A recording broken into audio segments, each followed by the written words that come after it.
Hey guys, what's up? You're tuned into Arm Wrestling Explained. I'm your host Apollo, and this is Why Did Devon LARRATT Lose? First things first, I want to thank Engin Terzi, Core Sports, Arm Wars, and WAL for letting me use some of their footage, respective links in the description below. That helped a great deal in creating this video. So now, let's get to it. Devon LARRATT, probably the most striking and influential figure in arm wrestling, and the reason that a lot of people, including myself, got into arm wrestling in the first place, has recently had a super match at East vs West against a Georgian tank of a man by the name of Gennady Quick-Vini. And even though Gennady is a very strong man, the majority of the fans were convinced that Devon would win. But, to everyone's surprise, Gennady managed to bang out a close 3-2 victory. Now, why is that? Why did Devon, the guy that seemed so unbeatable, lose? To answer that question, we're gonna have to dive a bit deeper into recent history and analyze the match vigorously. So, let's start from the top.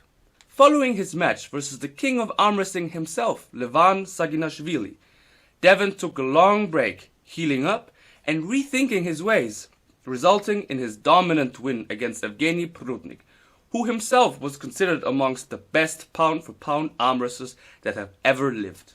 He even managed to fight him inside, which is very unusual for Devon. Of course, he had to tire out Evgeny's wrist a bit before he fully went inside via a beautiful King's move, but still, a rather drastic change of style for Devon. Next on his list was Sandris Šerić, whom he dominated even more, which completely cemented his position as heavyweight champion of the world. But of course, Devon was hungry for more, so he went back up in weight to try his best to become super heavyweight champion once again. His first match being the formidable Gennady Quick-Vini. Since I am permitted to use one full round of footage, we'll go right into round number 2. The one round that, in my opinion, dictated where the match was gonna go and ultimately who would win. In typical Devon fashion, he rises into the setup trying to secure the high ground but still committed inside to not end up getting flop wrist pressed. Cause Devon is known for his incredible top row / King's move and pronation. But if Gennady flop presses, it makes the one thing Devon is arguably the strongest at obsolete. The flop press, so to say, cancels out the King's move and makes it about arm power rather than hand control.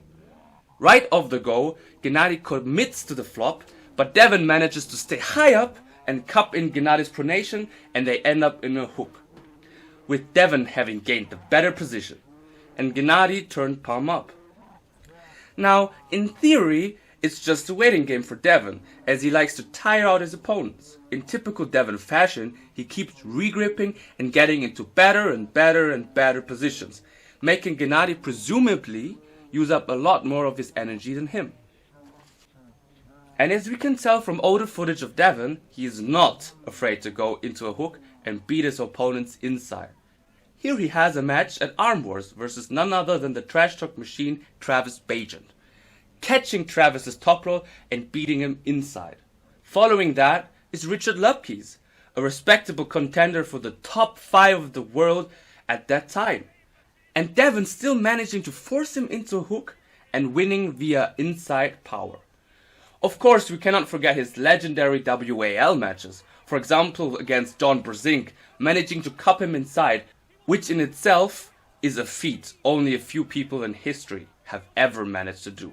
And to further, with his incredible endurance and repositioning game, slowly but surely tax John's endurance and get that pin. Not to forget, he has actually already faced the most experienced flop wrist presser of them all, being Jerry Caderet from the USA, and also beating him inside a hook. So, all good against Gennady then, no? Well, sadly not. As we can see, Devon is attempting to transition from hook to press to finish Gennady, but doesn't quite seem to get that bite. And furthermore, why? Why would the man known for his legendary endurance try to finish the match quickly? As that doesn't work, Devon switches to an outside move to test his other options and possibly win in a top roll. But why is his hook and inside game not as strong as it used to be? Considering the clips from earlier, Devon looked invincible inside, especially the longer the matches went. Well, that was pre-surgery Devon. After his operation, he switched to the complete other style, the dreaded and most hated move in arm wrestling, the King's Move.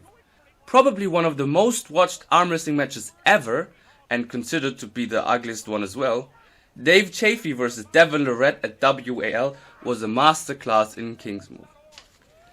It opened Devon's eyes towards the possibilities of the King's Move, and he committed to studying its ways, using it against people like John Brzezinski, when interestingly, he couldn't beat him inside in a hook anymore, but finished him outside.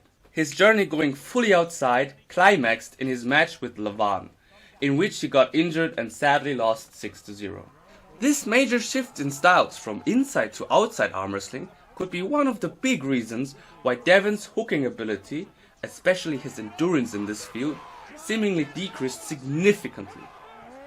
If Devon really committed to a top roll then, he might have gotten the wrist, but let's not forget, Gennady's wrist is actually made out of pure iron, proven by his lift of 110 kg.